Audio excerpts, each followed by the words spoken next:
first, your big story breakdown. In tonight's Big Story Breakdown, we are digging into proposed reforms for our DHS. A bill before state lawmakers would create a whole new agency called the Department of Child Safety and Well-Being. That bill unanimously passed out of the House Health and Human Services Committee today. Fox 25's Capitol reporter Paige Taylor walks us through what it would do. What we're trying to do is take a holistic approach on child welfare and moving OJA and consolidating those two to make them one agency that's laser focused on the protection and the well-being of children. Senate Bill 1570 would create the Oklahoma Department of Child Safety and Well-Being. Author of the bill, State Senator Paul Racino, says currently a lot falls under the Department of Human Services. DHS is so big. They have aging services. They have people with intellectual and developmental disabilities. They've got Advantage. They've got SNAP, child care. They have all of these things. And so what I think the kids of Oklahoma deserve better. And so what we want to do is make this one agency. This is not punitive on DHS. This is just a chance to refocus only on children. We asked how would lawmakers work to ensure children would be taken care of under this new agency. One of the things, if you noticed, it's child safety, but the other piece of this is well-being. So it's a holistic approach, right, on what we have to do to make sure that children are taken care of. They're safe first, and then their well-being. And that can mean a lot of things. Is it poverty? Is it education? Is it medical needs? Is it health care? What are those things? That's what this agency I hope to have, is a holistic approach. First, keep them safe with the foster care and child protective services, and then after that, work to make families stronger. In the past couple of years, there have been people across the state working to collect signatures for grand jury investigations into DHS, and State Representative Justin Humphrey says he thinks this is a good bill. We have a massive, massive problem with DHS not doing proper investigations on kids that need to be out of the home, taking kids that don't need to be out of, taking good homes and removing kids, and we're seeing them put kids into very abusive situations. And it's not one, we see it all the time. I can give you report after report of these type of cases. Senator Racino says he will be working on this bill all session. Reporting at the state capitol, I'm Paige Taylor. Digging even deeper into Senator Racino's bill, we're learning along with that new agency, there would also be a board of child safety and well-being. 5 members would be appointed by the governor, 2 by the Senate pro tem and 2 by the House Speaker. In order to be a member, the appointee would have to have experience in social work or child welfare, children's behavioral health or juvenile justice, education, or other youth services. This isn't the first time we've seen lawmakers take action hoping to enhance protections for children. In the early 2000s, 2-year-old Kelsey Smith Briggs became a symbol of the problems with our state's child welfare system. She died in 2005 from a blunt force trauma injury to the abdomen. Records show a judge had returned Kelsey to her mother's care just 4 months before her death, even though her mother was suspected of abusing her and DHS had advised against it. Her mother was found guilty in 2007 and sentenced to 27 years for enabling child abuse, while her stepfather received 30 years for the same charge. Kelsey's homicide resulted in major reforms. The Kelsey Smith Briggs Child Protection Reform Act was signed into law in 2006, giving DHS and judges the authority to request investigative resources from the OSBI and establishing stronger review procedures, allowing for greater input by those acting as advocates for a child's safety, health, and welfare. Under the legislation, court-appointed special advocates are also required to meet national training standards. The hope was these changes would reduce the possibility of similar tragedies. The Department of Human Services has been at the forefront of several complaints, including negligence from 2 survivors of child sexual abuse. Fox 25's Rob Hagan is live tonight at Oklahoma DHS with the details for us. Rob? Wendy, 2 little girls who lived a life of abuse say their adopted brothers stole their childhood, and their cries for help fell through the cracks of the DHS. Now these 2 sisters are fighting to make sure it never happens again. As a state lawmaker creates waves of change for the DHS, Alexis Yoneridge and her little sister Sarah Payne fight to give children a voice. I didn't have a real childhood. The girls were 2 and 3 when they were placed in foster care after their biological mother passed away from brain cancer. They were adopted the same day their mom died.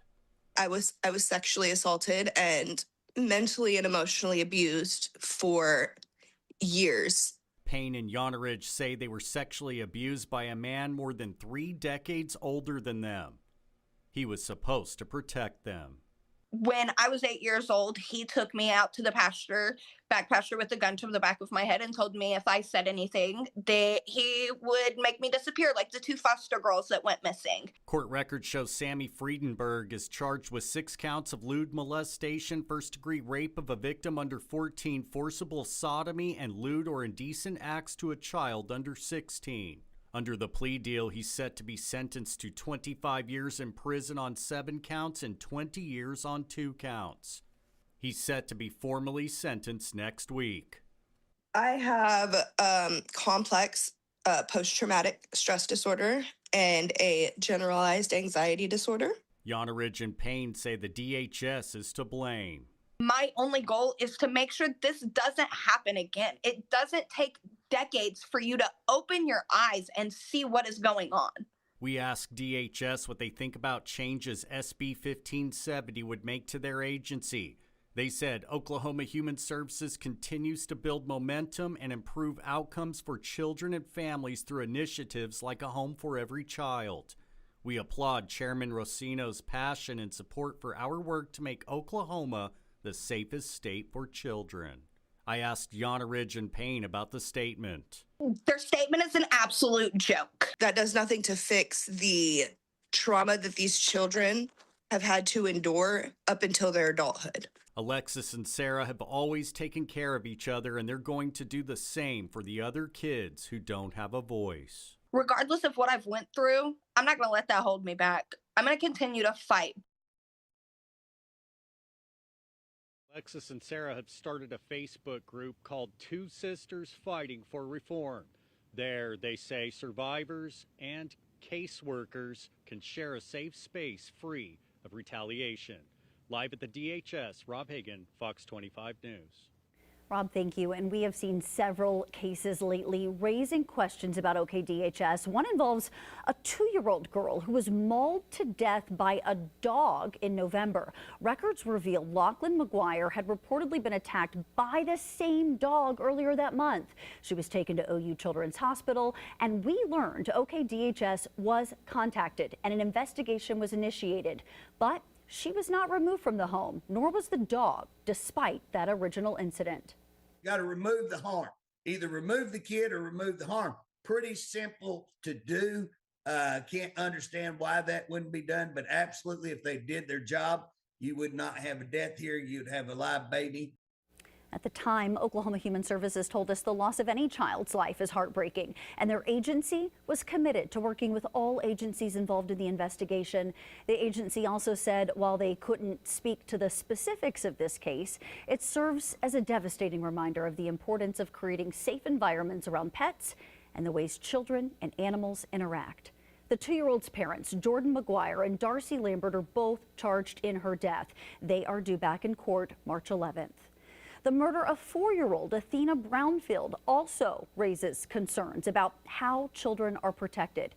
She was murdered on Christmas in 2022. According to an arrest affidavit, her mother, Jasmine Brownfield, left her children with Alicia and Ivan Adams in April of 2021, saying she was having mental health issues and didn't feel like she could properly care for her daughters. However, records show Jasmine admitted she failed to check in on the welfare and safety of her children and did not notify the Oklahoma Department of Human Services about the whereabouts of her 2 children at any time while they were in the care of the Adams.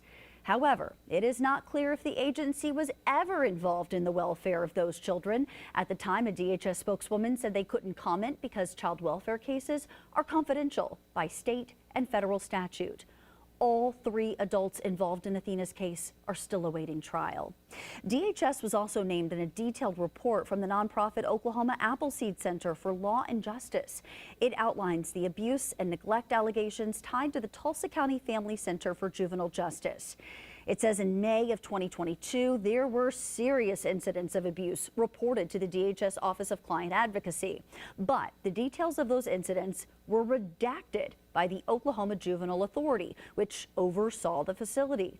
In 2024, 20 victims filed a federal civil rights lawsuit against Tulsa County OJA and administrators of the facility. Right now, that case is slowly moving through the federal court process. There's not been a hearing since August of last year, but the case has not been dismissed.